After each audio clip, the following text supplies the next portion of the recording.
Deuce and Mo, Deuce and Mo, Deuce and Mo. They tell you what they know. Do it for Deuce and Mo, Deuce and Mo. Hey. Do it for Deuce and Mo. When it comes to the Kings, it's my favorite show. Do it for Deuce and Mo, Deuce and Mo. Hey. Do it for Deuce and Mo. When it comes to the Kings, big hopes and dreams as we cover our kings. Never cover the kingdom, but we loving our kings. And we covered your prayers as we doing our thing. Big Deuce with the par, Lil Mo on the screen. Solo or together, still do it for team. Never switch up for $1 or revenue stream. So we always got each other, balance out the beam. Deuce and Mo, and that's the end of the theme song. Do it for Deuce and Mo. We are live! Do it for Deuce and Mo. When it comes to the Kings, that's my favorite show. Yep. Do it for Deuce There and were Mo. some asses being Mo. clapped tonight on a Friday night. How we doing, everybody? To the Kings. What up, being Deuce? clapped. Oh, Hey, oh. I'm rooting for you. Give the people what they want, they say. Let's go, Kings. Oh, man. Deuce and That Mo. was, Yeah. what a fucking day. Okay, my goodness. I'm reading articles this morning. I'm listening to comments before the game. We're dissecting body language. We're seeing emotions everywhere. Speculation. And then what's going to happen in the actual game? I never needed a game to end Yeah. or to be won more than tonight.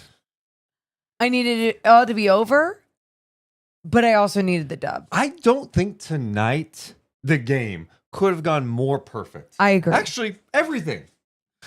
From the reception before the game, You're right. which was, there was definitely a mix, but I was like, I've seen a lot of cheers. Okay. Then you had the video tribute, Oh. which was standing ovation. Fox, what's up? Thank you. Heart, Awesome. bone. I mean, the standing ovation, Yep. the love.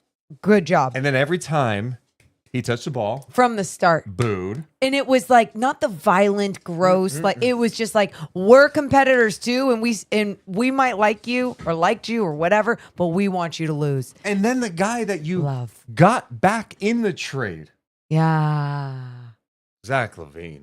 Can we put Russian some respect on his name? Dude. Big time win. All of a sudden, the Kings have won 5 of 6. They won 8 of 11. And buckle up, because this is when it gets real now. This is when it gets real now. We're not talking about under 500 teams coming up. We're talking about a gauntlet. Clippers, Knicks, back to back. Okay. Then you get ready later this week. Warriors, Suns back to back. Grizzlies, Cavs. What is this team made of? They're going to have to clean some shit up tonight. After tonight, though. There are some things in the second half defensively. You're like, hey, you got to dial this in, because you're not getting away with that against these good teams. But this is not about next game. It's about tonight. How are we doing in the chat? Give me a hell yeah. Wow. The biggest thing you could do is hit the thumbs up. Make sure you're subscribed. All it does is help our channel grow. Let's give some love. We already got super chats. Oh my God. Kevin Durant is on it tonight. After a big loss? No, after a big win. He's a Kings fan. You know that, Kevin Durant? I know, but after a big loss for him. Yeah, but he's also a Kings fan, so he won tonight. Oh, okay. He donates $50, $60, $61. Kevin Durant. Love you too, man. Thank and you. shout out to Keegan Murray Watch, a member for 22 months in a row, saying Swiper got sniped. Also, shout out to Keegan Murray Watch, who says, belt to ass, light the beam. You guys Man. are hilarious. Um, Thank you so much. Yep. Fun night. Look, I don't know if, do we consider today a fall game? Don't look at me like that. Don't look at me like that. I'm gonna explain why I'm mixed on it. Can I explain why I'm mixed on it? Are you being serious right now? Dead serious. Dead serious. Hear me out. The close wasn't perfect, right? Can you just hear me out before reacting? No. Before reacting. Okay. No. No. Hear me out. Okay? No. I'm cutting it off. I don't agree with whatever you're about to say. Hear me out. Victor Wembanyama did not play tonight. You beat him, but you got to acknowledge Victor Wembanyama did not play tonight, and they also wore without De'Aaron Fox. Those things have to be acknowledged. No Wemby, no Fox. You give them credit where credit's due, but right? You're disgusting. Why is that disgusting? Victor Wembanyama and De'Aaron Fox not play. I'm looking at the box right now. De'Aaron I hate this did bit. play tonight. You're such a dick. Dude, is this old? 6 of He loves 17. this bit. He loves this bit. 0 for 6 from 3 with 16 points. Oh my god. Oh baby. How about the Sacramento Kings? Doug Christie with win number 20 as interim head coach. The Kings have won 5 of 6, and during that span, Morgan Reagan, number 1 in offensive rating. Whoa. I'm not done. Oh. Number 1 in defensive rating. Whoa. And tonight, Victor Wembanyama flew all the way to Sacramento to watch his team get their asses clapped. 18,000 people in the building on a Friday night. There was energy. There was juice in the building. How are the Kings going to respond? They gave some love to De'Aaron Fox, and Zach LaVine said, hey, forget about that guy. I got 36. 7 of 11 from 3. A season high 30-second chance points. Oh, and how about the rebounding? JV, Keegan, DeMar, LaRavia, all with 8+ boards. And buckle the hell up, because we're going on a ride this March. The playoff chase is on.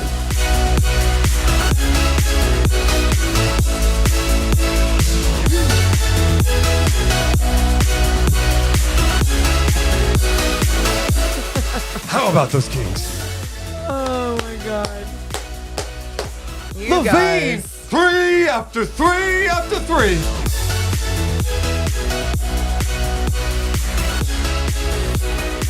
$127-109. Oh, it feels good to have the fog in the studio, baby. Feels so good. If you haven't done it yet, the thumbs up and subscribe, man. Drink it in, man. Drink it in. Drink it in. How was that one? That felt good. Why? Just with all those notes I had. Oh, yeah. The 30-second chance points. The 7. Zach LaVine. What's prettier? What's prettier, guys? Question for the audience. For Morgan Reagan. Okay. What's prettier? Okay. His chiseled jaw. His pretty eyes. His dashing smile. Or that 3-point stroke. Oh my God. 3-point Zach stroke. LaVine. Are you kidding me? By far the sexiest thing about Stay him. healthy, because that 3-pointer is pure. Oh my God. You see the stat that Tristy had tonight? What'd she have? You didn't see the stat she had tonight. Oh, we haven't even started the podcast. This is the pre-show. Deuce Mason is juiced tonight. He's ready to go. Over the last 6 games, including tonight, Zach LaVine, 62 of 103. I do the quick math on that. That's 60.2%. Okay? The math is right there. 28 of 45 from 3. That's 62.2% from downtown. This guy is a man possessed. That was fun. That was fun. What are you doing? I'm just doing some dips. Cheers. When I dip, you dip, we dip. Cheers, huh? Well, that sounded cool. That was huh? weird. Yeah. Long day. All right. How many people are agreeing on Zach LaVine, by the way? Shout out to Dennis in the building with Chris, Banta, JC. What's up, Smurfy Tunes? Super Dr. Professor is here.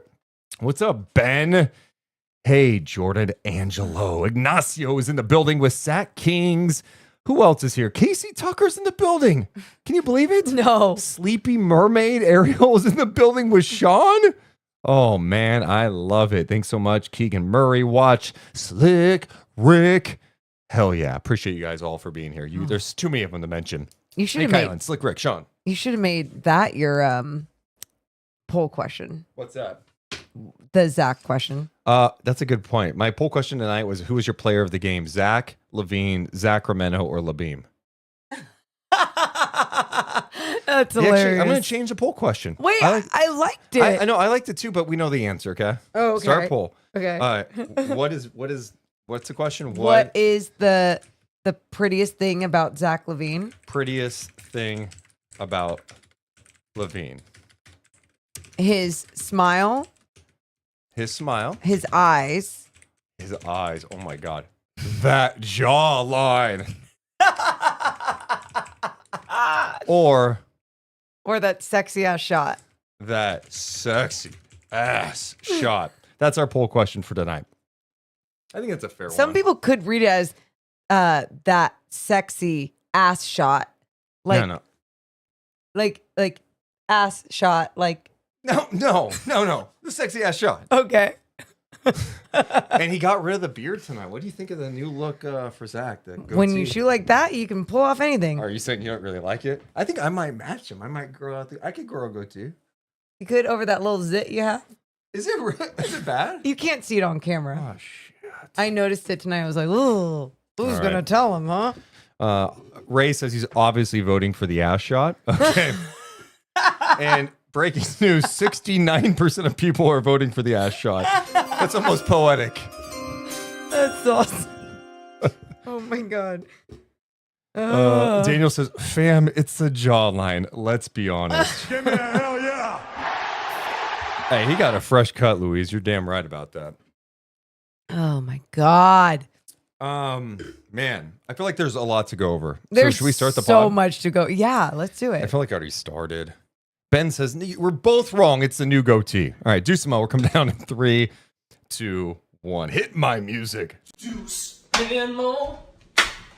Deuce and Mo. Deuce and Mo. They tell you what they know. Deuce and Mo. Deuce and Mo. Deuce and Mo. The podcast that you know. Hey, welcome into the Deuce and Mo podcast, recording this on a Friday night, and what a Friday it was. A day full of emotion, a couple of stories about De'Aaron Fox's time in Sacramento, one from ESPN and one from The Athletic. Got everybody talking today, feeling weird, going, God, there's just so much drama. We needed to see some basketball played tonight. And tonight, the Kings were taking on the San Antonio Spurs. De'Aaron Fox's return to Sacramento, a place he spent 7.5 years and made 500 starts. Were we going to get angry, De'Aaron Fox? And let's be honest, the Kings without Domantas Sabonis, Malik Monk, how are things going to look? Well, Sacramento locked in after the first quarter and clap that ass. A monster game from Zach LaVine, who said, don't you dare forget about me. So much talk about De'Aaron Fox.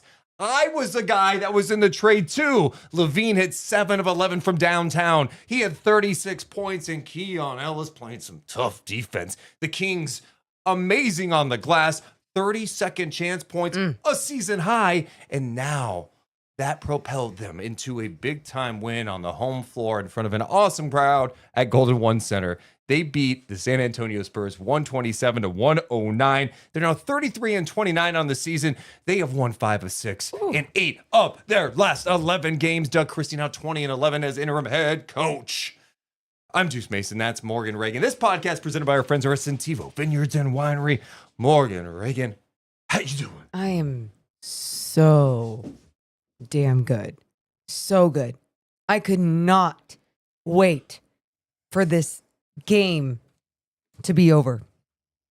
And I'm just so glad it ended the way it did.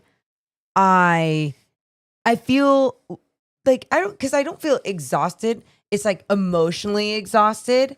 Like today was emotional. I think because of how we woke up to, things being written, and then going into this game, oh my God, is everyone going to boo? Is everyone going to cheer? Is everything going to be like Is it going to be ugly? Is it going to be toxic? Is it going to be good? Is it going to be nice? Is he going to go for 60? Is he going to be angry? Or are they going to lose? You start spiraling a little bit, right? All of those things that you just mentioned, were you in my head? I think we all had the similar Okay. mindsets today. Yeah, that's what it was. And so for it to be played out the way that it did, amazing. I feel amazing. I was really curious to see how this team was going to respond after the Denver game, because they were angry after the Denver game, right? DeMar DeRozan went off about the officials. He got fined $25,000 today by the NBA because of it, and he was all fired up about this next game. They came off a 3-1 road trip. They felt like they should have been 4-0 on that road trip. Were they going to respond the right way on the home floor against a Spurs team that's shorthanded, right? No Wembanyama, and not playing great basketball. The start of this game, I didn't think was great for Sacramento. Like 4 turnovers in the first 4 minutes of the game. Yeah. The pace was too slow. Mm-hmm. I'm like, what is happening right now for Sacramento? But that second quarter, the energy from Keon Ellis, his defense in this game was just as advertised, what he does almost every night, but seeing him do it against De'Aaron Fox, making his life challenging. I know I just threw a lot at you. Where do you want to start? How do you feel? Talk to me. You're my co-host. Hi, thanks. Thanks for letting me join in. I'm kidding. I felt like in that moment, I was a little DeMar DeRozan going ISO. And I'm trying to Where get you the ball just took popping. over, but you didn't. You made some buckets. I did, but you know what? Here. Oh, Let's go score. oh, thank you so Give back to me. Give back to much. me. Give it back. Give it back. Give it back. Yeah, I think we can start off talking about the basketball. You know what? side You of said things. talk about the basketball side of things, and I'm sorry. Can I have the ball back for a second? Can you throw it back to me? I think you're ripping it away, Because I know we talked about this in the pre-show. and he's taking it. Give it to me for a Okay, second. yep. Something you hit on was like, oh, you don't know what was going to happen tonight. Yeah. Let's start with that. Okay. Before the game, before the intros even took place, they did put his face on the screen for a second with his stats. And I heard cheers. I went, oh, okay. I went into tonight's game thinking that De'Aaron Fox was going to get a mixed response from Kings fans.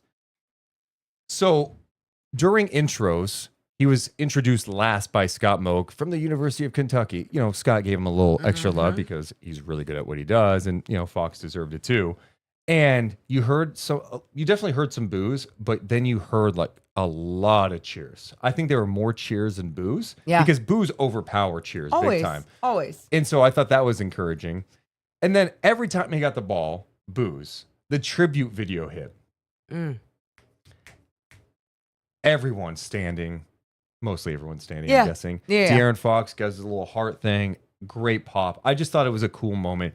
For everything that we have read, and this is what we get sucked into so much with social media, and I'm guilty of it too. I read a lot of shit. I'm on social media a lot.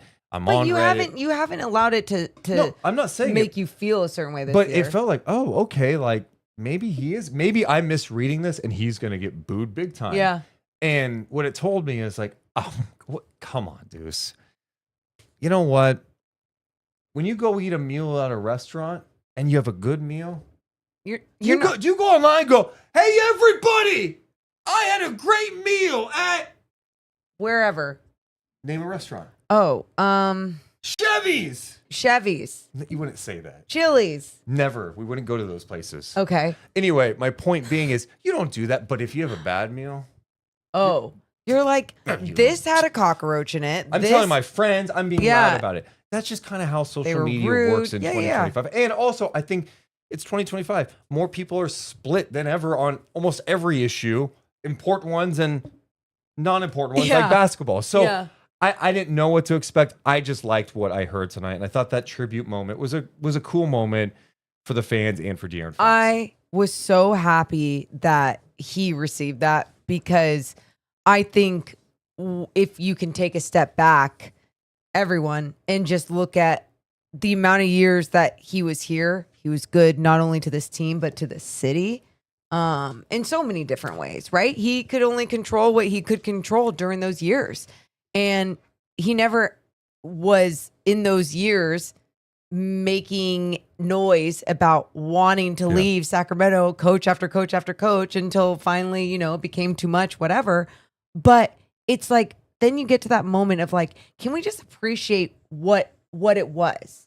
And that's what I felt like everyone came together and did in that moment. He felt it. He deserved it. And then my favorite part was the amount of boos every single time he had the basketball in his hands, because it never felt malicious. It always felt like, no. Yeah. It's just competitive, and we are not having it. We did a preview video of this night yesterday for YouTube, and that was something we both talked about. I was like, you know what? Cheer him in the beginning, then boo him every time he has a ball. I'm good with that. Like, that's great. You know, like that's the type of energy I like. But I also was like, dude, we're like, do you. If you boo, whatever. Absolutely. But I just reflect back, and this may be me getting older and trying to be more mature. He's so old, believe it or not, you know, dude, when you turn 27, it's like a little bit of an awakening. And a lot of wrinkles for 27.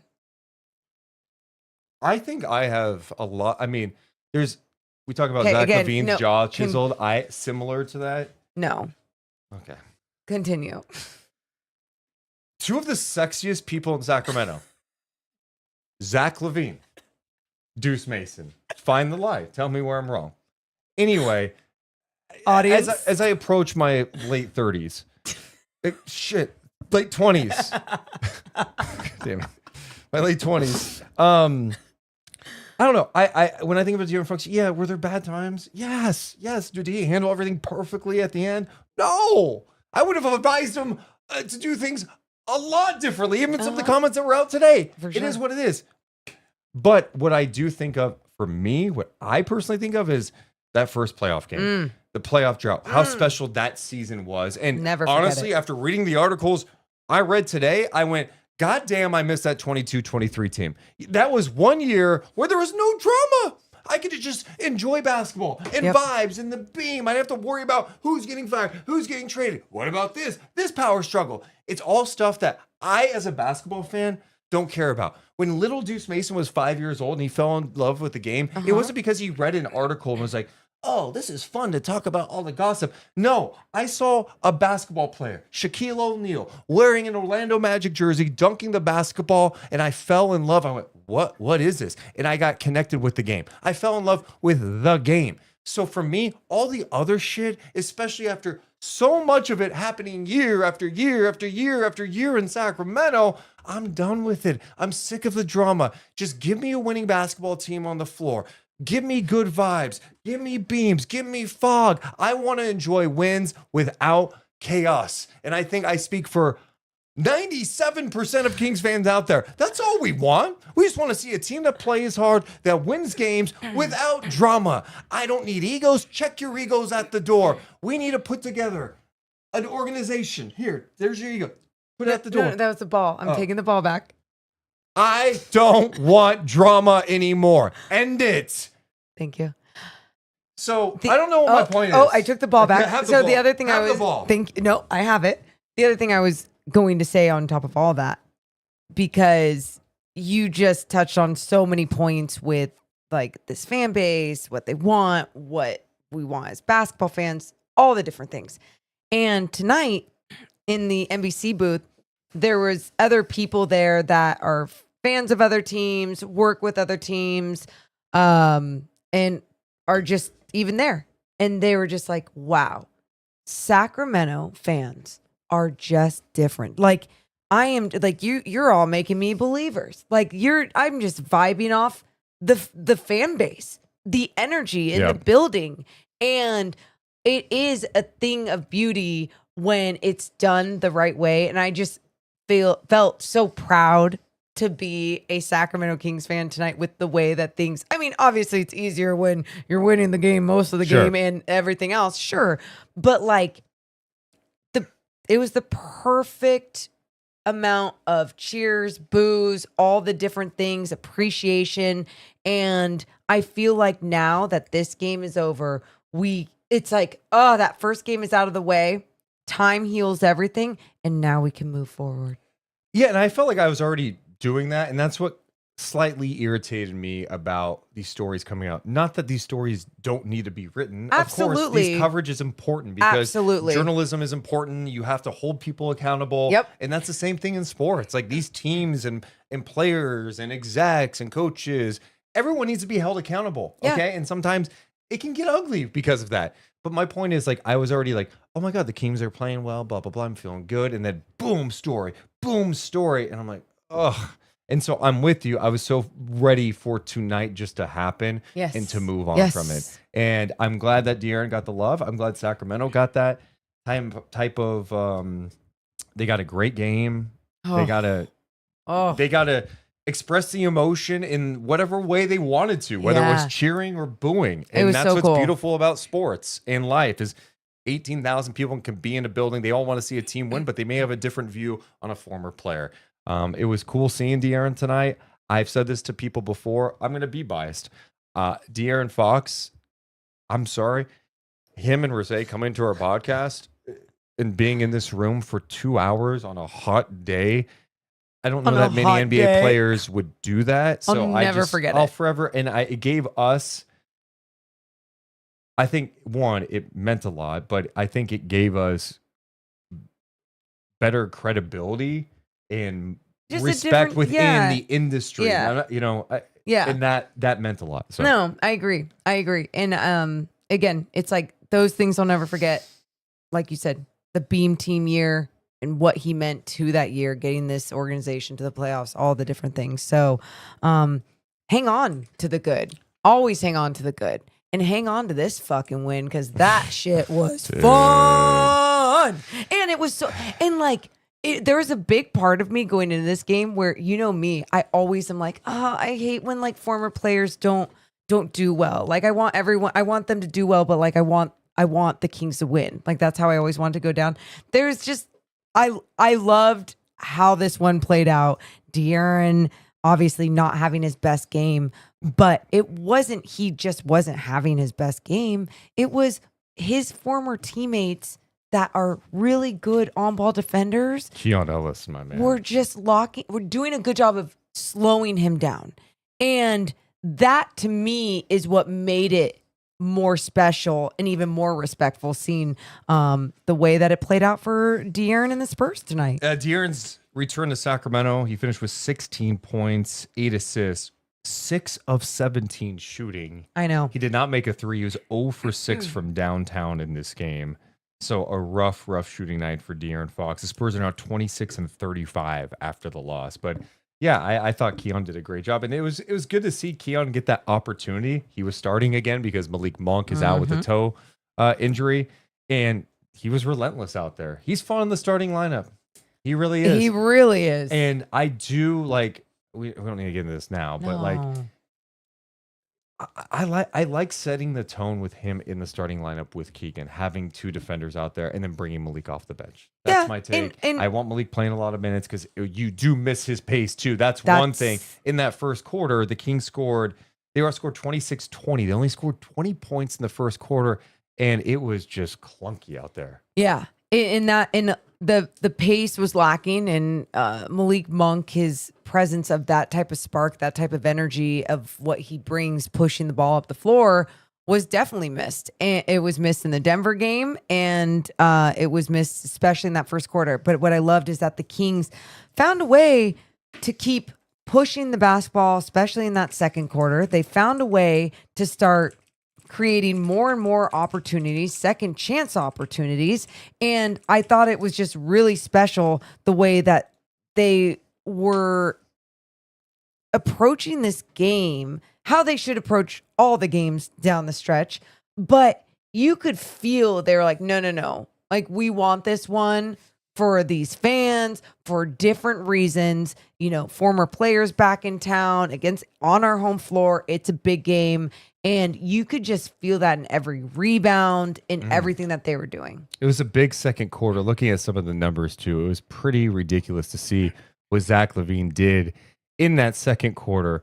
LaVine was awesome. 16 of his 18 points were in the second quarter. And Sacramento had a big quarter, too, in that second quarter. They outscored the Spurs by 20, 36-16. That's when the defense really picked up. And it's amazing what happens when you get some stops, you get out and move that ball. And I think when the Kings go back and look at the film of this, you got to cut some of the first quarter offense and look at that second quarter offense. It's one thing to make shots and make or missing shots and whatever, okay? Yeah. It's about the quality of looks you get. Yeah. The ball, they were just stuck in the mud in the first quarter. And I think some of that's on DeMar, too. DeMar has to play faster. He's got to commit to that all the time. He did that later in this game, which I absolutely loved. But for the Kings to win consistently and not to have letdown quarters, they can't be stuck in the mud on offense. Move the ball. You can't have those lulls, I guess. It's it's the same thing we say on the defense end. You can't have those moments though where you let up.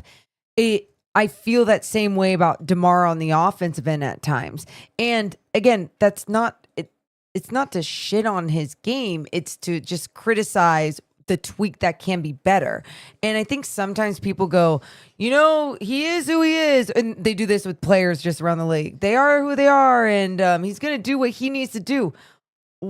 Why not adjust and keep growing as a basketball player? It's a team sport, and I'm just saying that for people that have that critique of some of these vets. And I think the same thing with DeMar. And I think DeMar is a really smart player. I think you see those moments where he does make those adjustments and you're like, yes, this is what's going to lead you guys to success when you're getting yours while still making some of those adjustments. He ended up having a really good game. 22 points. 9 rebounds for DeMar DeRozan, 7 assists. The Kings had 4 players with 8 or more rebounds tonight. LaRavia with 8 off the bench. We mentioned DeRozan with 9. Keegan had 9, and Big JV had 12 rebounds in 27 minutes of work. I think we got to start with Zach LaVine. Seeing him get that hot, and he's getting more and more comfortable game after game. I didn't totally love the Denver game. They went a lot of DeMar in that third quarter. DeMar got going, but in the fourth, it took him a while to get going, and I think it's been a bit of a struggle to adjust without Malik and Sabonis because both those guys are 2 players that really get the ball moving up the floor and they get the ball moving in general. And so without those 2, it's been a bit of adjustment, but LaVine looks so comfortable tonight. It was good to see him get great looks from 3, and his 3-point shot is just beautiful. It is gorgeous. Stunning.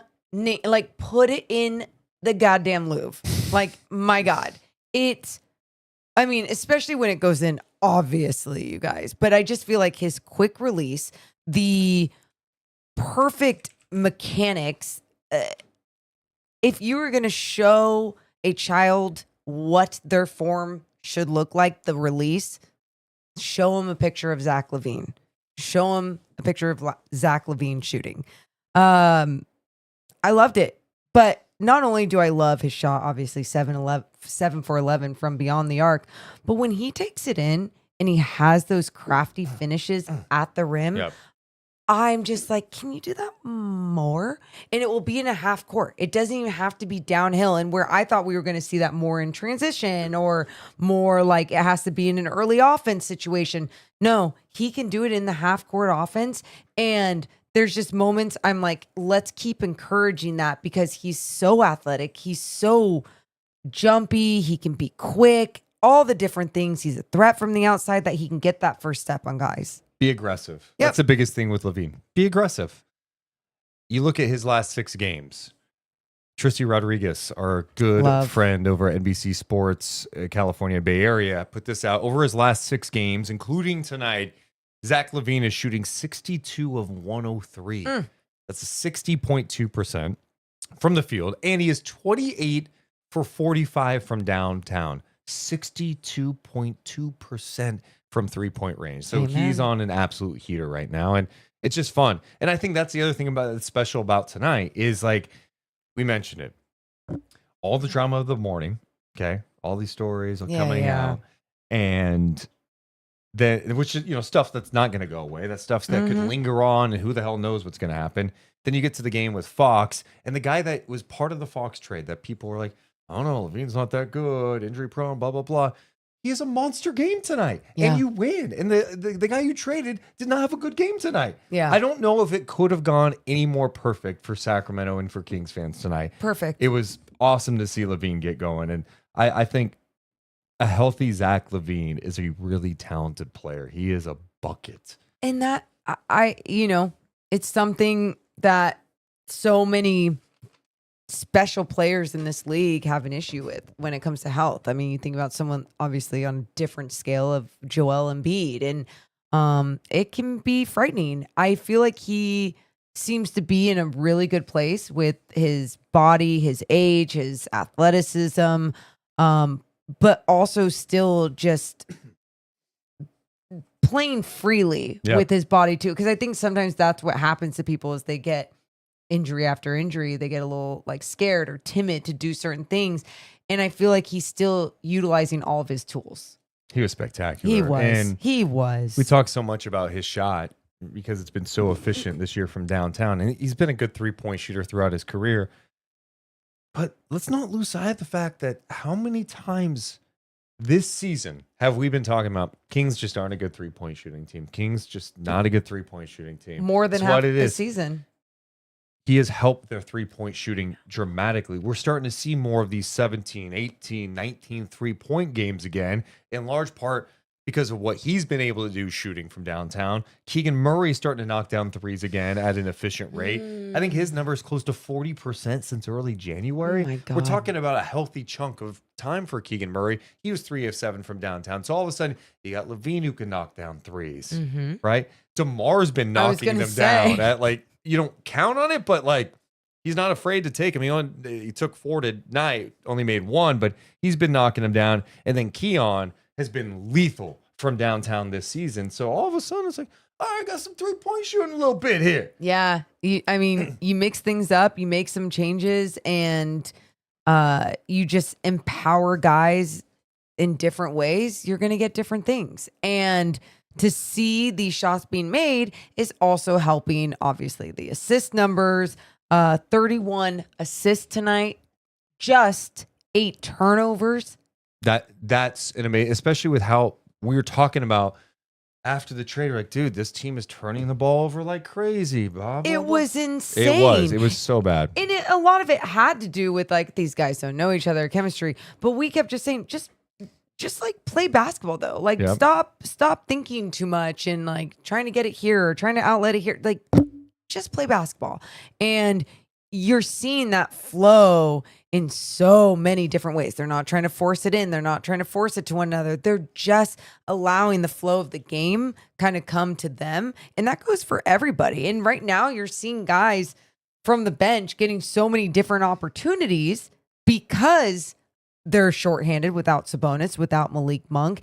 And I even feel that same way for some of them. They're like stepping up confidently and not in this timid manner of like, oh, do I need to just pass it to DeMar because he's going off? It's like, no, it's kind of just flying around, looking good. And I think this experience playing without Malik and Sabonis is great for those guys to build some chemistry together without them. And now you got to fit them back in, and they have to work on that stuff too as a unit to be smoother. But I like that these guys are getting some run together, and it's putting them in different spots and almost forcing them to be a little more aggressive in those spots. Yes. Whether that be Keegan, Zach LaVine, DeMar running things a little more. That's a good sign.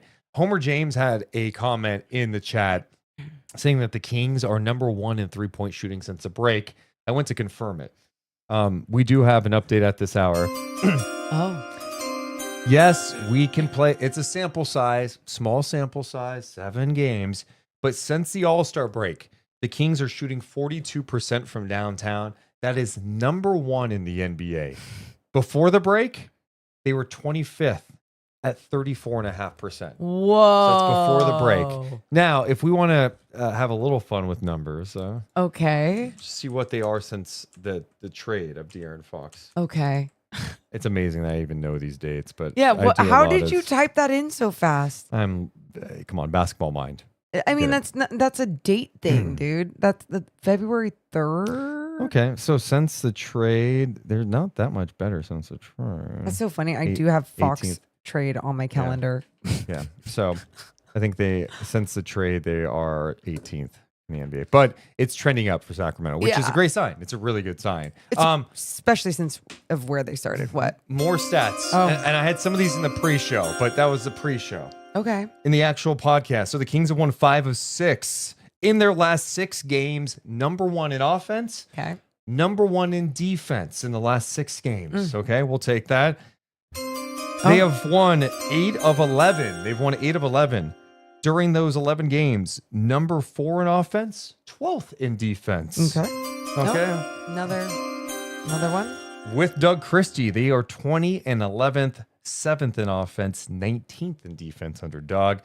Since the trade, though, 7th in offense, 14th in defense. I can give you those numbers at this hour. Ooh. So obviously, last 6, number 1 in offense, number 2 in defense. We'll tap the brakes together. Yeah. Let's all tap the brakes. tap it. Like Morgan did on the way home when we almost got hit by someone Dude. running a red light. How good was my Honestly, give it up. breakability? Thank you. Yeah, Like, I could have been dead. pay attention. I would have been dead. It would have hit me first. Okay, so I could have done the pod. But yeah, by yourself. Can you imagine? With me just I'm like dying I got, out of the car. We're live. Where's Morgan? She's in the hospital. She's over at UC Davis right now. But how about De'Aaron Fox? Fox. honestly, I would never do that. Are you kidding me? why? Anyway, obviously number 1 in offense, number 2 in defense. We tap the brakes because you go, hey, like let's look at the opponents here. A lot of teams below 500, some shorthanded teams in there too. Like let's be realistic about it. We can acknowledge that. Yeah. I think the response to the Warriors loss has been tremendous from this group. That Denver game, I was really pleased with what they brought Same. shorthanded. And they've had some adversity here with the Sabonis injury, the Monk injury. They're putting it together. The challenge will be now as the schedule ramps up in Oh a my way that God. is scary, right? When you look at the schedule, it's the toughest in the league. How are you going to handle it then? It's probably not going to be as smooth, but have they built some chemistry? Have they felt that adversity and learned from it to keep building and make a push here? Yeah, it's about, and I said this so many times on the post-game show, but controlling what's in front of you, controlling what you can control, because there's going to be any given night that any of these teams right behind you or right above you even have a loss or have a win, and we can say like they're trash, but they could have a crazy game. Which, by the way, I can't wait till you see Jokic's numbers if you didn't already see Can them. you stop? I was going to play it. Okay, sorry. Who did it with you? Sorry. Who did that? Who did that? Who did it? Who did it?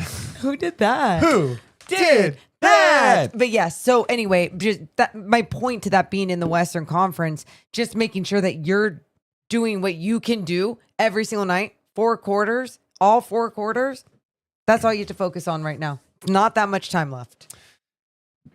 Shout out to the massive crowd hanging out with us. You Yes. basketball You're sickos sick. on a Friday night. Help us out, would you? Please hit the thumbs up. Make sure you're subscribed. All it does is help our channel grow. So more and more basketball sickos around the basketball universe see our content when we drop it. So please, it helps us in a big way. Like, let me just see how many thumbs up right now we have. I'm probably going to puke. So give me the puke. 300. That's really nice. It's nice, but it's a slap in the face to I don't feel that way. the city of Sacramento. I would love a few more, but All it does is help us grow, honestly. It doesn't Thanks. make me feel good. And as Morgan says, hit the thumbs up. We are on the road, the Morgan Reagan Challenge. We got to 20,000 subs. Oh. And I was like, let's get to like 22, everybody. Like, That's we can what do I it said. together. And she goes, no. 100K. Okay. I never said that. I never said that. But if you'd like to help us get to 22, please, by all means. All it does is help us grow. Anyway, where should we go next on the list of players? We talk about Zach LaVine. Okay. We talked about Zach LaVine. Why don't we go to Keon and just as a whole, his defense, his the steals. I mean, he's just like a defensive back out there, and his ability to read the game, his instincts, his on-ball pressure, being able to have great rear contests and block shots. Tonight, Keon had 10 points, but like that doesn't even tell us. I mean, I know he's one of the best guys on the floor. Tell the story though. That's why I am right now. Yeah, sit down, kids. Oh. Telling the story of Mr. Keon Ellis, Yep. kids. He had 10 points, 4 assists, 3 rebounds, 4 steals in this one, and I can't wait to see how many deflections. Oh, I mean, he was just so active, so everywhere. What stood out to you? Well, and that, just like, I thought an even extra pep in his step when he already has one. And so I think that same thing was on his mind of playing this former teammate and just wanting him to feel a certain way and wanting him, he got to play against him in practices, but to have it out here on the Golden One Center floor and being able to like show off what you can do defensively was really cool to see. I loved everything that Keon contributed on the floor tonight in his 32 minutes. And we've seen Fox go off before. Yep. Okay. He was not going to go off against Keon Ellis.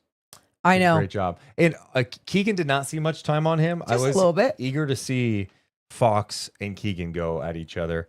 There was one where Fox tried to hit a 3 over him. Great contest by Keegan. And Keegan did not like bite on the shake. He wasn't going to get blown by. He stayed disciplined and was ready for the 3. He's like, I know Fox is going to settle. Well, and speaking of Keegan, like you already mentioned, the 9 rebounds, his ability to crash, his timing. Keegan, keep playing basketball like this. I know you watch our podcast all the time. I like how I like speaking to him. Seriously though, I need this version of Keegan Murray all the time. This version who's taking the ball in transition, going hard to the rim. Like Keegan Murray tonight, 19 points, 9 rebounds, 7 of 14 shooting, 3 of 7 from beyond the arc. The 3-point shot is falling again, but he's doing more out there. My favorite thing about his 3-point shot and why I believe it's falling, he's catching the ball already positioned to just be in one quick, easy motion. And when he gets the ball in that shooter's pocket, like it's not a shitty pass, it's shooter's pocket. It's just much quicker. He doesn't have to think about things, and it's beautiful. And I feel like that's happening more and more for him, where he's just like ready, thinking, shoot first. That's what I'm going to do here first. Grabs it, ready to go. And then if that doesn't happen, all right, then he tries to make something else happen. It's not just like, I got to get it and pass it around. It's the instinct of now I'm going to try and score first at times. Did you see LaRavia after he made one of his shots? After Keegan made a shot, he was on the bench and he went, Murray, like super loud. No. You could hear him all the way from I there? heard him from my seat. I don't know why I said super loud. He screamed it, I guess. My bad. I don't know why. Why did I even say that? He's just so loud. I saw the veins popping on his neck. What am I saying? I'm so stupid sometimes. Thanks for calling me out on that, though. I needed that. I think it's really cute that you just like thought in your head that you could like, you were just like so inspired by his scream. I was like, is that Jake St. Murray? That's crazy. I'll tell you what I did hear that was loud. What? Some of his offensive rebounds tonight. Holy shit. 4 in the first half? Oh my God. Yep. Thank you. This guy must like LMFAO, right? Because every day he's hustling, Bump, bump, bump, bump, bump, bump, bump, bump, bump, bump, bump, bump. Jake LaRavia. No, I'm just, never mind. Oh, I kind of understood what you were doing, but it wasn't. Every day shuffling. Every day he's hustling and said, it was a really, old it was a good joke, It's like 15 years old probably, yeah. You're like Ooh. Okay, so let's circle it back to Jake LaRavia being a hustle guy. We're everywhere tonight, and that's what I like about this show. Is that what you love about it? Shout out to Andrew who brought this up. We'll talk about the rebounds in a second. How about the crossover he had on CP3 to the basket? My. Shout out Andrew for mentioning that. Yes, honey. That was sexy. I've always said Andrew says good things in the chat. You've always said that about Andrew, and I love the way that he got CP3 to go one way. He went the other, found a way to finish at the rim. He finished with 6 points. I thought he had some good takes to the basket. I hope there's a way he can finish a few more of those as we continue to grow. For sure. But like we said, the offensive boards, getting those second chance opportunities for his team. 5 offensive rebounds tonight. Yes, 5 altogether. Yes. And those are just soul-sucking plays. When a guy is just finding a way to get his hand on the ball, kick it back out, second chance, boom. Sacramento had a season high 30 second chance points tonight. Jeez. 30. Jeez. I think I hit Morgan up at the half. I'm like, go look at the second chance points right now because they had 20 at the half. I'm like, that's an extremely high number. Very high. And I was hoping it could continue in that direction. I mean, and it still did. Like they still found a way to just put their body on someone and dive in there for the basketball. Finished with 50 points in the paint as well to the Spurs 36. But you talk about like diving in there for the basketball or just being a big body. There was a time in the fourth quarter where Jonas Valanciunas wasn't in the game, and I was like, "Is he okay? Yeah. Where is he? Like they needed him." To be honest, I think we get serious here for a moment. Yeah, I think that's a big issue without Sabonis. Like you have JV in there who's been great, I think, and his wingspan is he's got great size, the rebounding, everything he did tonight. But when he's not on the floor, they just seem so small, and Lyles just hasn't filled that void. No, to the extent that you need him. Like that's it. You saw it in the Denver game, and you saw it tonight. Yeah, I felt like defensively they went downhill when Valanciunas was out. 100%. Again, having that big body, that presence there makes you think twice as an offensive player. Like, can we get in there, and what can we do? And so, I remember it was like around the 20. He had 22 minutes at the time or something around there. And I was like, is he, when is he going back in? And then he went in there halfway through the fourth and it changes things. It really does. And tonight he finished with 12 rebounds, 15 points. He also had 6 assists, Morgan. He had 2 steals in the block, 7 of 8 shooting in 27 minutes. And I love sometimes you just throw that ball up high, he just grabs it. Oh, his putback game is awesome. How many offensive rebounds did he end up finishing with? He had 3 offensive rebounds. So Sacramento had 16 offensive rebounds as a team, which just shows you kind of their mindset in this game. And LaRavia had 5 of those, which was awesome. And I think Jake, that's the other thing I like about Jake LaRavia is I think he makes winning plays. I hope the shots start to drop. Yeah. Because he has shown this year he can be a good 3-point shooter. He was 2 of 9 from the field in this game, 1 of 3 from downtown. But I just feel like he does those things that are winning plays for a team, like the hustle things, diving on the floor. Yeah, it's awesome. He does. He's a winning player, and it's fun having that on this roster. Something I don't want to forget: DeMar DeRozan talking about last game, that quote about whoever we play next, better watch out, whatever, like we're pissed off. Is that what he said? I mean, whatever. I don't know. I like something along those lines. Really, I hate when you do this. Like, why can't I just have I don't think he said, you better watch out. You better watch out. You better not cry. You better watch out. I'm telling you why. The quote was, I can't wait to play whoever we play next. I can't lie. Oh. I'm frustrated. Dropping a game like this, too important of a game, work extremely too hard, put ourselves in a position, 2 of our star players out. Whatever energy we need to carry, I'm going to carry it. I felt that from him tonight. I did. That's where I was going. I mentioned like the pace earlier I didn't like, but I thought he was aggressive. I thought he got a little chippy. He was pissed at the refs. Yeah. Like getting the delay of game warning. Twice, and he did that shit on purpose. How about the backdoor jam he had? Oh, the baseline backdoor. He's moving without the basketball and just throws it down, gets up in the air. Yes. He had 22 points, the 9 rebounds, 7 assists, 8 of 19 shooting, 5 of 6 at the free throw line. And he must have had like 3-4 deflections tonight too. I thought he was engaged defensively, and the rebounding to me is what stands out. There's been too many games I see him with like no rebounds, 1 rebound. We need that activity. He's big enough.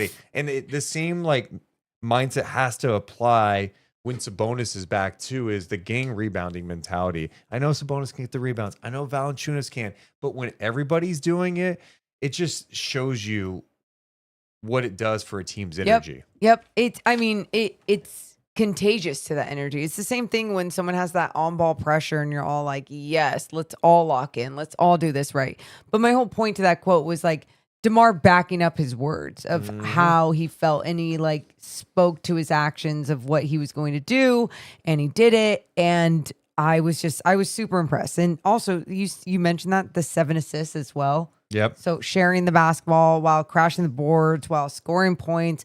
Like there was just a great balance to his game tonight. Great balance. Really liked it. Good stuff. The poll question tonight. What is the prettiest thing about Zach LaVine?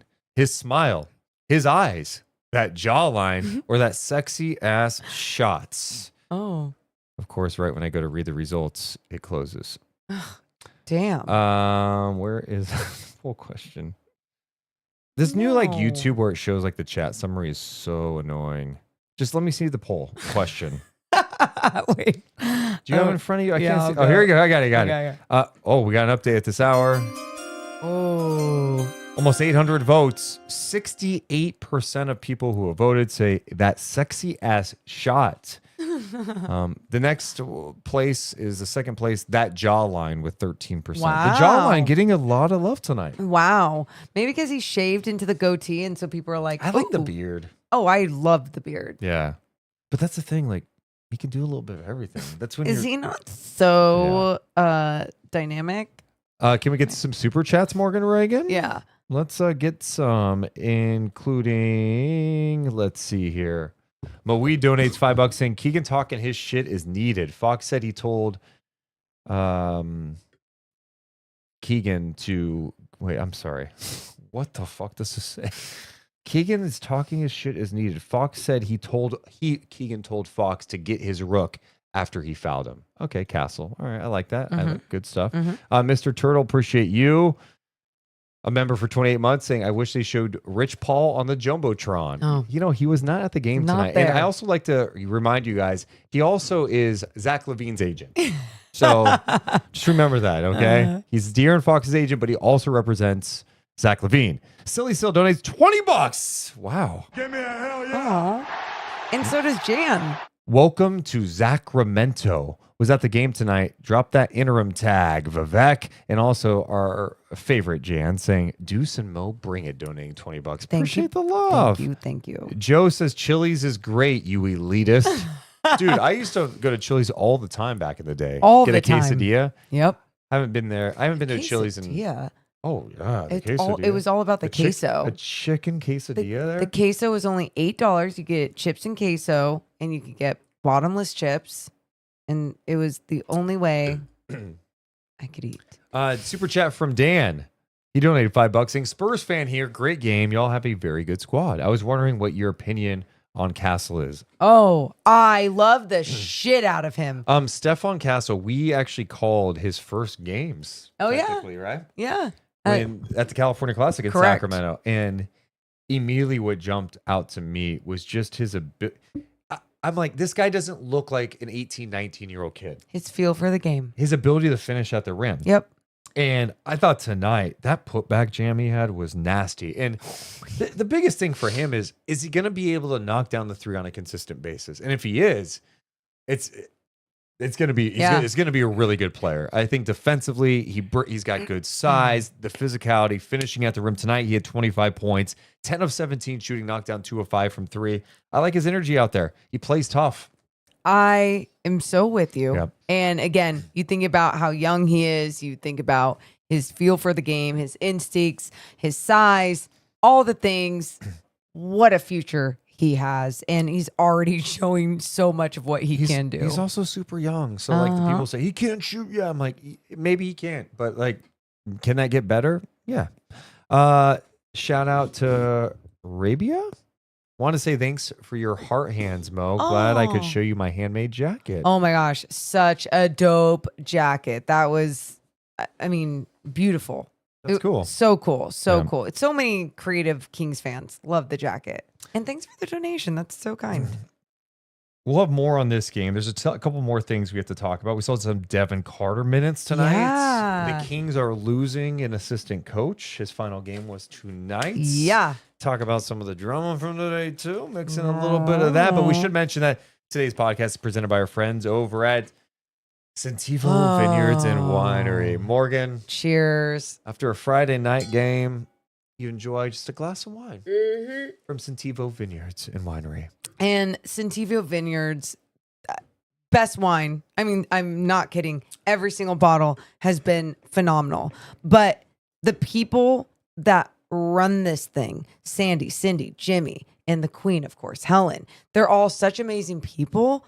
And they're Kings fans. I know. It's the perfect combo. And if you want to try some of this wine too, they have a new tasting room opening in Fairfield in spring of 2025. But you can also go online to sentivovineyards.com. If you love it so much, you can also become a wine member. You should go there today. And you should also become a Gold One member. We are all one. Golden One member? It said member. Did you say that? Yes. Okay. You think I said Wember? Yeah, be a Golden One Wember. You think I said Wember? I know you're mixing like one and member. Maybe I did. Now Okay. I don't think I did. I could be wrong. I think I've you're been wrong before. Yeah, I think you're wrong. So apologize. I'm so sorry. We're all one with Golden One. And hey, it pays to be a Gold One member. You can join for up to 50% off Kings home games, 15% off merch. And if you're at the game, maybe they go, hey, show your Golden One card, everybody. Hey. You could be selected for something really cool, like an encore contest, early entry to a game. It pays to be a Golden One member. Visit their website today. Scan that QR code. Go to goldenonecreditunion.com. Golden One Credit Union, the official credit union of the Sacramento Kings. Also presented by our friends over at Medic Ambulance. We're thrilled to team up with Medic Ambulance, the trusted name in emergency medical services across Northern California, from life-saving responses to being the team behind the scenes at your favorite events. Thank you. When seconds matters, trust the professionals setting the standard in inpatient care. Medic is the official emergency medical response partner of Sac Republic and Sac State Athletics. You can learn more at medicambulance.net. All right, Morgan Reagan. Appreciate everyone's support of the Deuce and Mo podcast. I think we know who the Northwest Exteriors player of the game is, right? Is it that sexy ass shot man? It's the sexy ass shot. Yeah. Man. That jaw line. That job. Is that who it's going to be? Special. Of course. Zach LaVine. Okay. Zach LaVine. I didn't The know you were beardless tricking one. me. Just the goatee. 36 points. 14 of 22 shooting, including 7 for 11 from 3. It's so nice to have a guy that hits 7 of 11 from 3, and it's not like, hey, that's absurd. It's like, no, Zach LaVine does that. Like, that's what he does. He and hits it's threes, man. And it's pretty. And now it's becoming more and more consistent. Yep. I love it. He is our Simply the Best player of the game, presented by our friends over at Northwest Exteriors. You can celebrate their 30th anniversary with some amazing deals, Morgan Reagan. Yeah, you can purchase 9 windows and a patio door for a huge discount. 100% financing available. So make sure to go check out Northwest Exteriors today. Because Morgan Reagan, they are Simply the Best. Trust Northwest. What do you make of this comment in the chat? Vince with an update. He just had a stat for you tonight. Okay. Do you like the stat or Let's see. not? Scala BCR had more threes than Fox tonight. Come on. Who would have thought? If I would have told you before the season, No. if I would have told you before the season, hey, the Kings would be playing a game against the Spurs and Scal would have more threes than Fox, you'd be like, oh man, that's crazy. No, but De'Aaron Fox is on the other team. You're like, whoa! And Scal's back in the league? You guys just rubbing it in. Rubbing it in. Saw Scal before the game. He's such a nice. Well, we see him all the time in Stockton when he was there, but he came up to us and gave him a hug. I'm just like, that guy's been grinding, man. You get bounced from the league. You don't know if you're gonna get back. And he's just always smiling. Yeah. Always smiling. But then such a competitor on the floor and has done such a better job of channeling his like emotions into better moments for himself, in more mature moments, I guess, in every game that he plays. I'm super happy for him. Yeah, super, super happy. What else was I going to get to, Morgan Reagan? I know we did want to listen to some Doug. Oh, yeah. Thank you. See, I told you before the podcast. did. Do not let me forget. I should mention one more super chat because they just came through. Robin, $2 saying, lifting a wine glass to you and the Kings. Thank you, Robin. Oh, Cheers. thank you. Cheers. Joseph donating $2 saying, random, but anyone know why no patch on the jersey today? I just looked and I didn't even notice that during the game. There was no jersey patch today. No idea. No idea. Great. Eyes. Yeah, thank you. Great eyes. Is that what you're going to say? Observation? Yeah, Eyes? observation was the Yeah. word I was looking for. Thank you. Let's hear what Doug Christie had to say after this Kings win tonight over San Antonio. 4 assists in the first quarter, not what we want, but we end with 31, and 30 is always my number. 8 turnovers. When you look at those little things, individual performances, Zach and DeMar and Jonas, spectacular. Keegan he's a monster, and Keon continues to do Keon things. Guys came in off the bench and added effort and intensity and enthusiasm for us as we continue to build. This is what I would consider a professional win. You go out and you just lock in on what you need to do. And if it's 1, if it's 2, if it's 20, it doesn't matter how many points, you just leave the arena with a win. So really proud of our guys. Doug, we're seeing Keegan really turn it on here over the last couple of weeks. He had a rough shooting night the other against Denver, but tonight, again, 19 and 9. So how big is that for your team to have that third or fourth score? It's huge, James, but I will even take it a step further. Like the ability for him to score, because he is such a good shooter. Then now you can see he's getting out in transition a little bit and finding ways to get to the basket, offensive rebound. But what he's doing on the defensive side of the ball is special. Like in my opinion, he and Keon are all league defenders, and they should be recognized as such.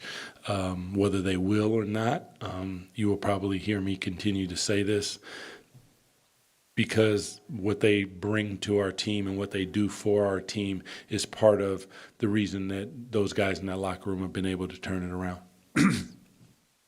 Coach, we asked you before the game about the emotions. Were you surprised that every time De'Aaron had the ball, he was booed by the fans?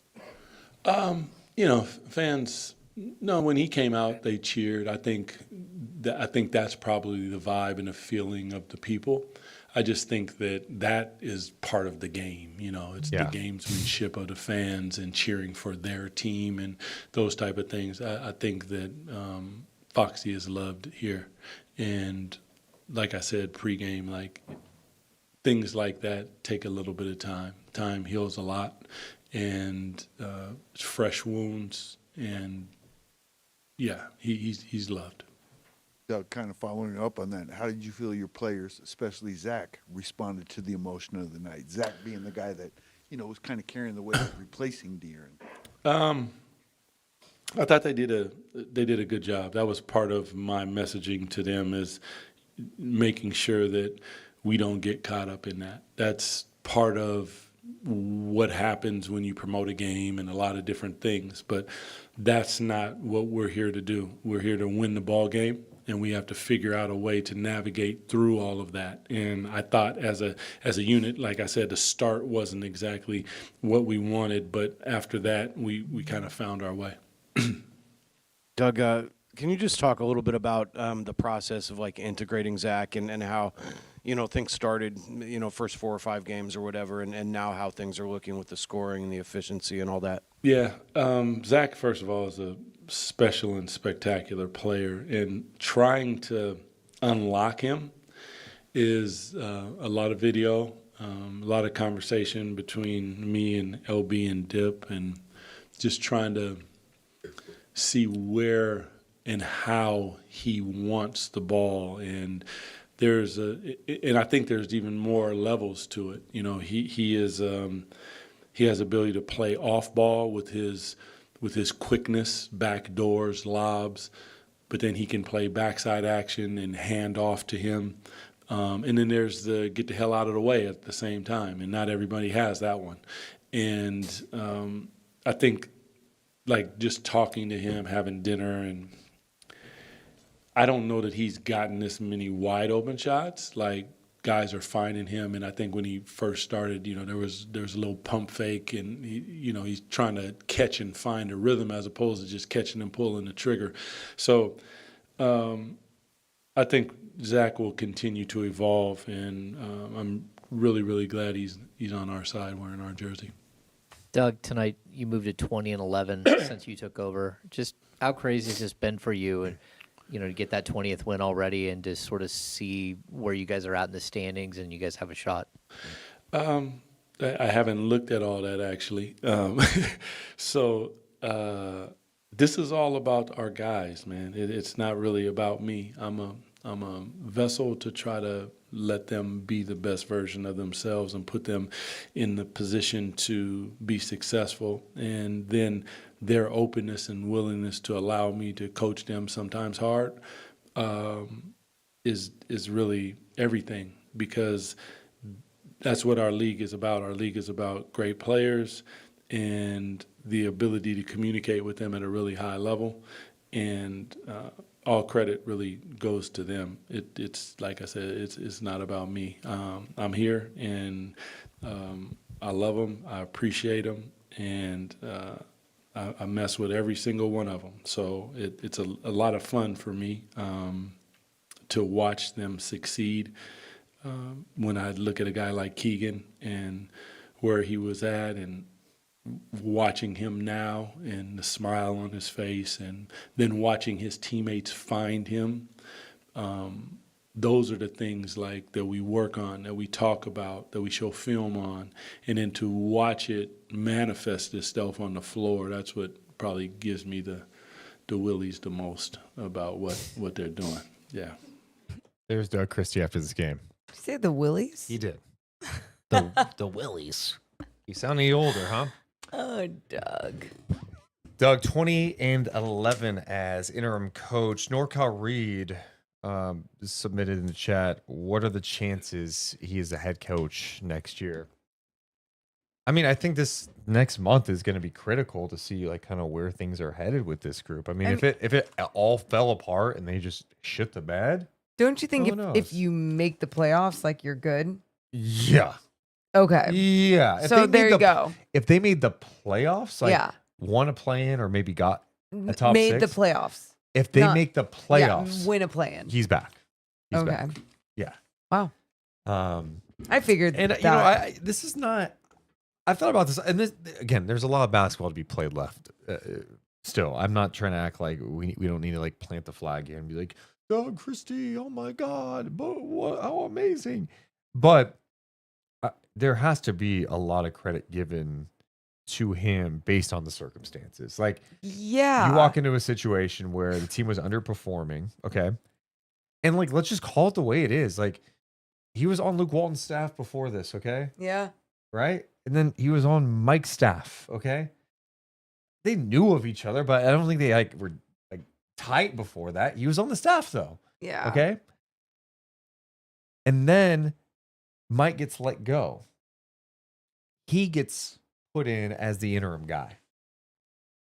The rest of those guys on the coaching staff, those are all Mike Brown like guys. Yeah. Not you just heard him mention Dip and Leandro Barbosa, two guys he's really close with, but these are all Mike's guys. And I think that's a challenge. I'm sorry. That's a challenge for an interim coach to be like, not only everyone wants to talk about the player dynamic of like, all right, you got to like get For these sure. players and rally them, but it's also like trying to command respect and trust your assistants to have your back during a game and know that they're going to be there to assist you in a situation where, hey, what about this? Or, hey, this substitution, or, hey, let's tweak this. You have to, that trust for the coaching staff is so important. And so that's a battle, right? Like that's something that you have to try to overcome. It's not easy. So you add that, then you add in the De'Aaron Fox like rumors and the trade, and then implementing new guys. There's been a lot that's happened, and to be 20 and 11, I think that's commendable. Yeah. I completely agree. But I think it's like you said, down the stretch, has to be something else. It has to be playoffs if you want to solidify that. So for sure. And the Kings are losing a member of the coaching staff today. Loucks is leaving. Last game tonight. Crazy how shit happens. We had heard his name in rumors you saw on social media with the Florida State job. Well, it heated up today, and he got the job, the head coaching job at Florida State, which is amazing. He went there. He played college basketball at Florida State, so very familiar there. That's where he met his future wife, and now he gets a chance to go to his alma mater. Luke's a great dude. I'm happy for him. And so happy for him. Again, this is another thing where you start talking about dynamics. Like, look, if the guy was super close with Mike Brown, and you know who else he was super close with? De'Aaron Fox. Mm-hmm. And what do you know? What life throws at you sometimes is an opportunity that maybe you didn't see coming. A job at his old college. So It's happy crazy. for him. Yeah. Because you know this stretch probably hasn't been easy on him either. To deal with like the guy that he looks up to and Mike Brown gets let go. The guy he worked with super tight with De'Aaron Fox, gone. And he's probably going, you think about all those things and you think about, like what was going to be next because, you know, like change was going to happen no matter what. Yeah. You just have to be realistic about it. And for that type of change to happen to him, and he's such a good guy. He's such a sweet person to be around, has always been so kind to us, to many others. Like he brings joy to the game, to the pre-games, all the different things. And so he'll be missed, but super happy for him and his family. Yeah, absolutely. So congratulations to Loucks, but you lose a member of the coaching staff too. So you do. But I mean, also NBA coaching staffs all have like 100 people. Dude. So we used to have these conversations with Jerry Reynolds all the time. And it's like back in the day, there was like 2 assistants and one trainer. And the trainer like did everything. Taping, travel, everything. Like taping up guys' ankles. What do you need? Handling ticket, everything. Now you've got like 5-6 people on the performance staff. You got 7 assistant coaches. You got like 8 video people. It's crazy. It's like lot. There's like 3 rows behind the goddamn bench full of people. But times are changing. Times are changing, and having that many resources is obviously helpful. Next up for the Sacramento Kings, a big game against the LA Clippers, Morgan Reagan. The big game for a variety of reasons. One, why? It's just a game. There we go. You got to win games. But the Clippers, Sacramento's a half game behind them. Didn't they won tonight, I think? They win tonight, and it could be a part of our favorite game. So let's be careful. Oh, sorry. I'm so sorry. Okay. They did beat the Knicks tonight. The Knicks playing without Jalen Brunson on the second half of back-to-back. Brunson is going to be out at least 2 weeks, so he's going to miss the game in Sacramento coming up on, what is that, Monday? It's good for Sacramento. It's great for Sacramento. Yeah. The Knicks are still really talented. Yeah. Long, athletic. They pose a lot of problems. Absolutely. Anyway, the Kings take on the Clippers, who are 34-29. They have 4-6 in their last 10, but they've won a couple in a row here. They're in the 8th spot right now, and they made some moves at the trade deadline. Old King Boogie. Bogdan Bogdanovic is there now too. Kawhi is back. I'm interested to see what this game looks like because it feels like the Clippers have just overmatched Sacramento in recent years. They have. And it will be interesting too. You just think about how they have individuals that can shoot the shit out of the basketball from beyond the arc, how they've had trouble on the inside in the paint.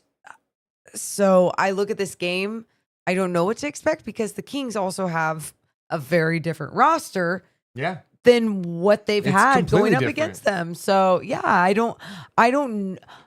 just hope you get the same style of Kings basketball that you've been getting on this road trip and even tonight. And I say tonight, there's a part of it that I loved. And then obviously in that second half, there was a lot of it that wasn't great.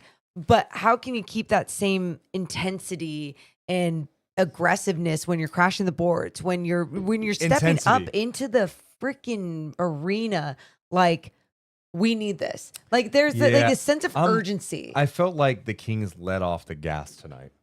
in the second half. Do you think when you say let off the gas, do you think it was like offensive end? They were starting to slow it down, or I felt like there was too many like quick scores. That's what I'm saying. I thought the Spurs. closeouts weren't great either. They were just like allowing some open threes. Yep. Like I didn't see the same urgency to close out on a guy. It's like, oh, we're up big. And it's like, no, just You're lock not. into the details. Yep. Because guess what? Instead of like playing Scal LaBissiere and those guys 2 minutes, if you close out the right way and you lock into the details, maybe they're playing 7 minutes. Yeah. Tonight, and guys are Even resting, 5. especially when you got all these games coming up here. Sure. Side note, I did want to mention that. I know we mentioned Scal for a second. It was cool. Scal got a big ovation tonight. This is how awesome Kings fans are and locked in. Okay, they're basketball sickos. Scal LaBissiere played in Sacramento during lean years. They gave him a ton of love tonight. Kings fans gave Jordan McLaughlin a nice ovation tonight. Cute. Jordan played maybe 6 minutes total this year in Sacramento. Yeah. I mean, Sacramento's different, dude. It is special. It's fucking special. Well, it's special, but they're locked into what's going on. J-Mac's a good person and everyone likes him and everyone has great things to say about him. Okay, I'm gonna ride with that.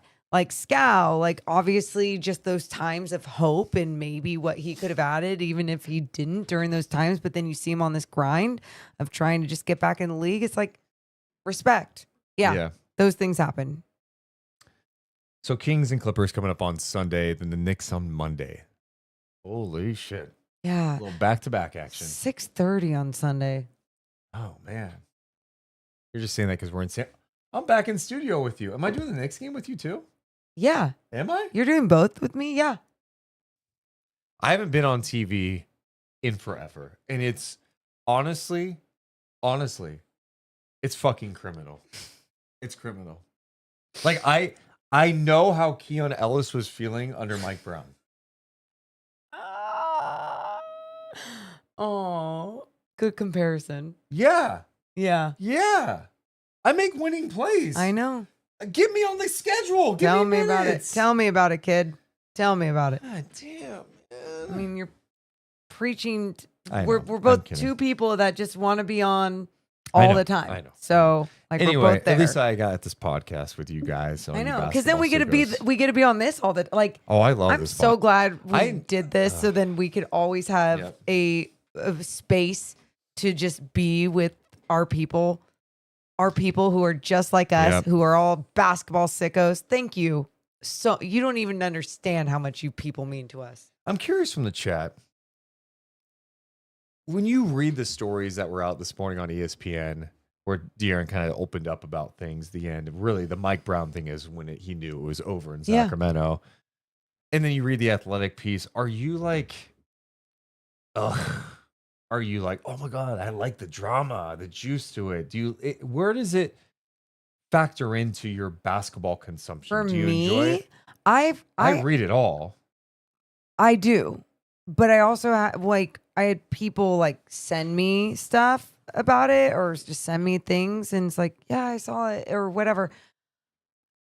I'm just more like, I don't want to discuss it with you. Like, you know what I mean? That's I feel like it's a story being sent about me. I'm not in the story. I have nothing to do with the story. But there's time, and it's not like I feel like it's a personal attack or anything. It's just more like I love basketball so much that I can only take so much drama with my own organization. Where, trust me, I love a little bit of tea. I love a little drama around the league. But it seems like year after year that becomes the Kings' identity of like what people go for. Yeah. It's hard not to get caught up in, and I think I just want the best at all times. And like I said in the beginning, when I went on a long, like 17-minute rant and Morgan grabbed the ball from me, I just want to like enjoy basketball. And so like even the ESPN piece where Fox, I was surprised some of the stuff Fox said, like on the record. Yeah. Like he said, during Mike's extension talk, some guys in the locker room didn't want Mike. Some guys wanted him to be fired during the summer. I'm not going to say who. I'm like, God damn, dude. I've said this for a while. Take the high road, man. Like, but it's not like he's. That's the thing. Well, people put it together. They go, well, it's Sabonis and Monk. and hurt her. But that's the thing. Even that with that, sorry to interrupt, but even with Yeah, that, I'm just like, shit. are we really litigating the Mike Brown stuff again? Like, at some point, I'm like, I gotta move on from that. You have to understand, I think sometimes when he's asked these questions, he is just kind of laid back and doesn't realize what can come out of these answers. And I think ultimately the answer is to be like, do you remember like Costa Kufis used to just give us the most generic answers? Nicest guy would not give you anything. He'd be like, The most generic hey, answers. Costa, what do you think went wrong tonight? Well, we just got to keep working hard, and we'll just gotta keep pushing along the way. We got to make sure to lock into. It wasn't even about the keep game. going. Generic. And my point to that being is sometimes you get to a point of your life where you just have to be generic with shit because people are going to take every single word and every single thing you say and go somewhere else with And it. to be fair, in the ESPN piece, he's also said some nice things about the city of Sacramento. He said, I loved it. Everybody bled purple. It was always great. Just going to the grocery store, going out to the restaurant. Everyone there was extremely kind. And when we started winning, it was light to beam everywhere. You really felt it around the city. So it was definitely a great place to be for as long as I was. He also, in the piece, said he wanted to be there forever. The one thing that I'm over this whole discussion is did he or did he not request a trade? Okay, maybe he didn't officially request a trade, but if you're not going to resign here because of the chaos or whatever, okay, you're pretty much saying trade. But here's the thing. Someone could be, and I just put it in this form because I think a lot of people can relate to this, not to this situation, but a lot of people could be in a relationship and be like, I wanted to be with him forever, but he couldn't change this, this, and this. Yeah. So I had to make a change. And that's where sometimes you have to realize there's sometimes someone within the party or the relationship that isn't doing their end of the bargain, or it might be perceived as not their end of the bargain. And someone's like, okay, this is my time to change. In the Athletic piece, they talk about Sabonis saying that he's got 3 more seasons left on his deal. He said even with the recent success, league sources said several members of the team's core are watching and wondering where this is all headed. What's the vision here? And that Sabonis is known to have some similar questions about the future, about where things are headed. I think that's fair too. I think Sabonis really likes Doug, so he's probably thinking all right, is Doug going to be here, or am I going to have to deal with another coach here? Where's everything going to go? The uncertainty is what. Well, and the reason why Sacramento has the uncertainty of players wanting to resign or wanting their future or whatever is because of the amount of winning on the floor plus the amount of turnover. And when you have that, you're kind of well, then I'm going to add to that turnover too. Why do I want to be part of something that isn't stable? And I truly think a lot of these things are fair. I always just think it's weird when you go around the league and there's other people where I'm like, you ain't got shit going on and you're asking for really? Really? Everything that's reported, really? That's life. Yeah. Get over yourself. Yeah. Reading the pieces today, it's just it's just That was so too much for me. overwhelming to me. And Too much. It's just it goes back to what I said earlier, sports teams, your fans, especially fans in Sacramento, this is such a passionate fan base. Mm-hmm. They don't ask for much. In fact, they don't ask for much. They haven't seen a lot of success. Mm-mm. How many times have I said 10 winning seasons? It's hopefully going to be 11 winning seasons in 40 years, but Hopefully. it's 10 and 39 right now. Mm-hmm. They haven't seen a lot of success over time here in Sacramento, but they're loyal as shit. You know what you need to do is just build a culture where people are working together. Egos are checked at the door. People want the best. They want to treat everybody well, from players to family to anyone. Secure. Everyone's together. Yeah. Build that and keep it together. This at the end of the day is basketball. I know it's a business. I get that part of it. Money has to be made. It's tough decisions, all that stuff. But you could still have fun during this, and you could still make this a great environment. And the last thing fans want to do is read stories like this.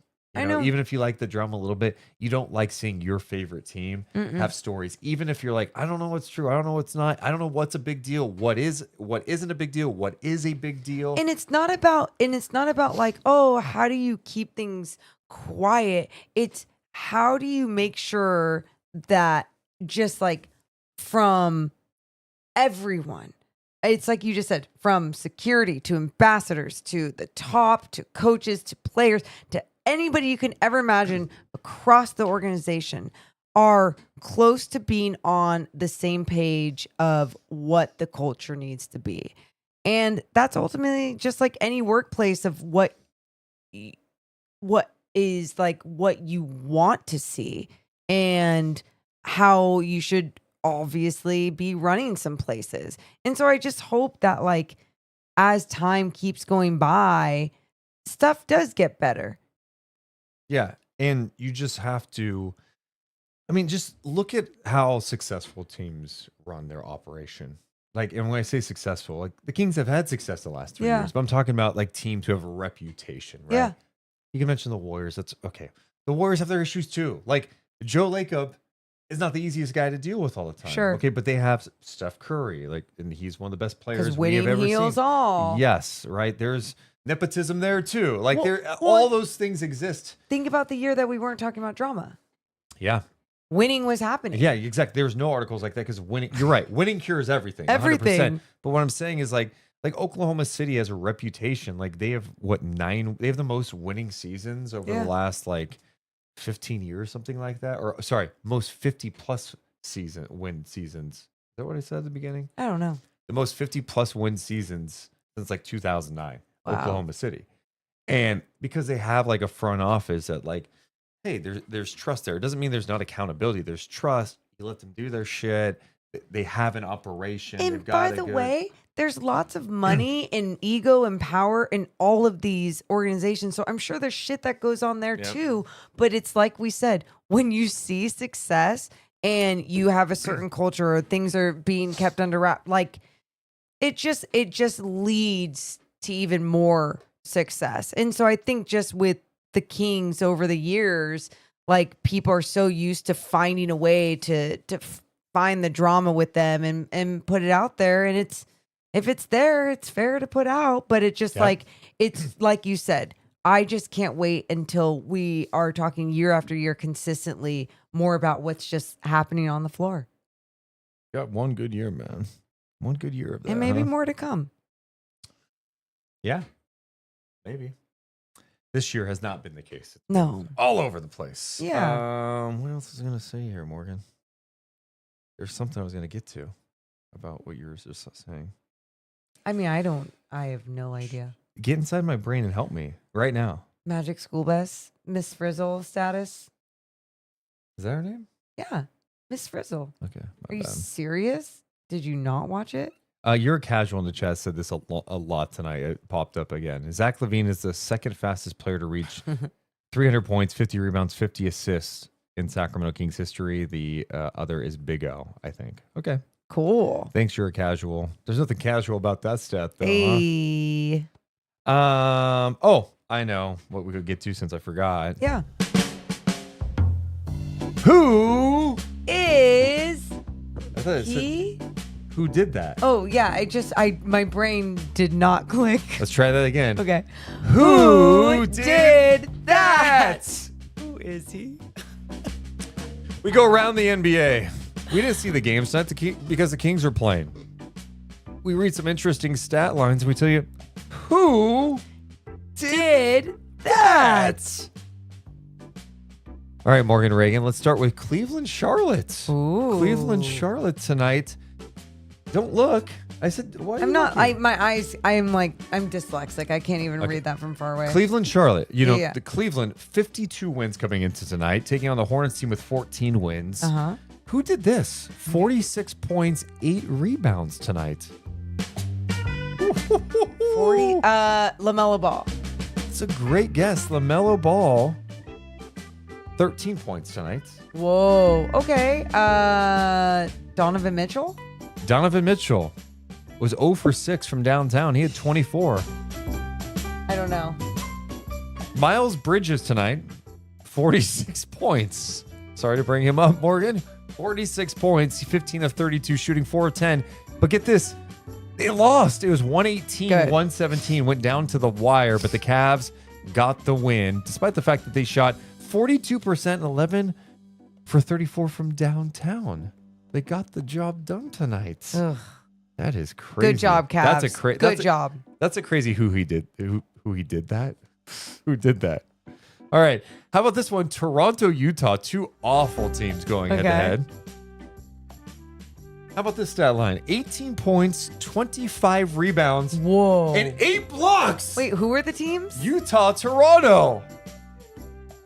I I think the blocks give it away. 18 points, 25 rebounds, and 8 blocks. I don't know. Walker Kessler. Okay, you know what's funny? Wow. I was not expecting that to be him. Okay. They did lose tonight, though. 118 to 109. With that stat line? Crazy. Emmanuel quickly at 34 for the Raptors in the win. All right. We go to Memphis, Dallas tonight. Okay. 31 points, 6 assists, 5 rebounds. Who had that stat in Mavs? Grizzlies. Is it going to be someone random like, that's not random. Desmond Bain? I mean, that's a great guess. Desmond Bain had 27 and 16 rebounds to go along with 6 assists. Okay. I'm going to say you're not getting this. Klay Thompson? Klay Thompson had 15 tonight. This player on the Mavs scored 31 points, 6 assists, 5 rebounds. He's on a 2-way contract. Brandon Williams, 10 of 15 shooting, 4 of 8 from 3. He had 31, 6 and 5 in 34 minutes off the bench. Brandon Williams, 2-way player for the Dallas Mavericks, went to Arizona. I would have not gotten Brandon Williams. He's 25 years old. Good for him. Crazy stat line. They Hell lost yeah. to Memphis 122 to 111. John Morant with a massive run in the fourth, I believe. He had 31 points in the game in the Grizzlies' victory. Ooh. All right. We go on to Minnesota, Miami. Okay. Can I'm not going to give you who he... God, why do I keep messing that up? Who did that? I'm not giving you who did that for this. This is just crazy. This was a close game. It was 106-104. The leading scorer tonight. Any guesses on who the leading scorer was for Minnesota? Anthony Edwards. Let me rephrase this. The leading scorer tonight scored 15 points in the win. Anthony Edwards? No. Oh. He had 13 points, 13 rebounds, 6 assists.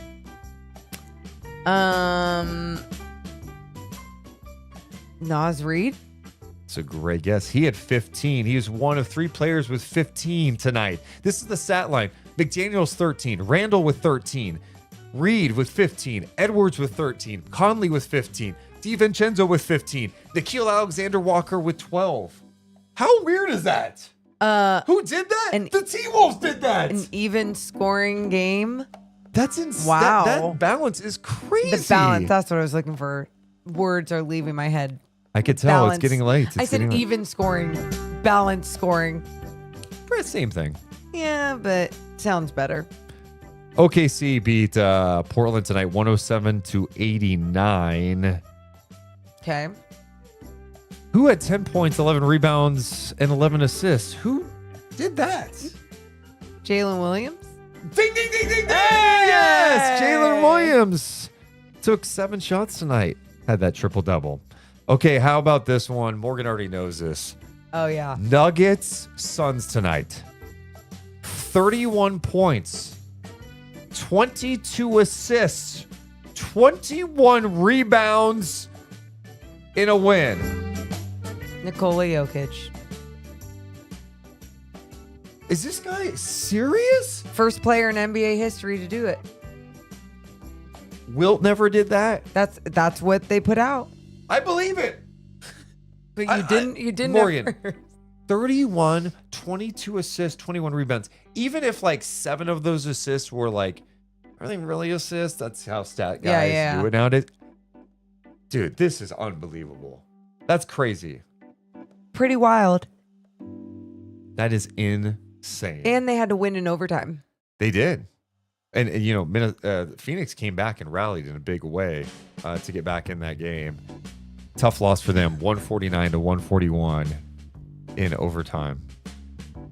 All right, Morgan, one last one. Okay. Clippers, Knicks. Who did that? Let's look around a little bit, see if there's anything intriguing here. Ooh, I love this one. 14 points, 20 rebounds, and 6 assists. Clippers who? Knicks. Okay. 14 points, 20 rebounds, 6 assists. Batum? That would be crazy if Batum did that. Batum had a good game, though. 17 points on 6 of 9 shooting. I'm going to say who it is, and you're going to be like, damn it. Hart. Josh Hart! Yeah! That makes sense. Josh Hart played 46 minutes tonight, 14 points, 20 rebounds, 6 assists in the loss to the Clippers. 105-95, playing their first game without Jalen Brunson, who sprained his ankle last night against the Lakers. Deuce McBride got the start, 7 points, 2 for 13 shooting. Yikes. The Clippers were led by James Harden. He followed up his 50-point game with a 27-point game. Kawhi played 37 minutes, 20 points, 7 rebounds, 6 assists. Bogey with 8 points, 12 rebounds in the win for the LA Clippers. You like the game? I like this new game. I love the game. Thank you. You know who helped me come up with it? Me? You don't want to know. Who? My friend. Chat GPT. Oh. So creepy. You know what's so funny? What? It was like, why do I just feel exhausted now? Like I looked at myself in the camera and I was like, oh my God. Like I yawned. It's a late one, huh? And then I looked and I go, God. We've almost been on for 2 hours, you son of a bitch. This is a fun one. It was. Night. Oh, I could have dove deeper into things. You have any final thoughts? We're going to be doing a Kings San Diego Clippers game coming up tomorrow night. Oh, yeah. The San Diego Clippers take on the Stockton Kings. We'll put that out on social media if you guys want to watch that. Oh, yeah. Doing play-by-play. She's a color analyst. And then we will be on Kings pre- and post-game for Kings LA Clippers on Sunday. And we'll be live in San Francisco for the podcast after that one. And then Monday, we'll be back home against the Knicks, and we will be in studio at the Deuce and Mo podcast studios after the game. Let's go. We appreciate you guys so much. I'm sure there's stuff we missed. That's where you drop it in the comments below so it doesn't haunt me. Go to the YouTube comments after, type, hey, talk about this, or get your thoughts off. What do you think about tonight? Big picture stuff, all that stuff. All just help us grow. I can't talk anymore. We love you guys so much. But we gots to go. You all have a wonderful rest of your night. See ya! Deuce and Mo, Deuce and Mo.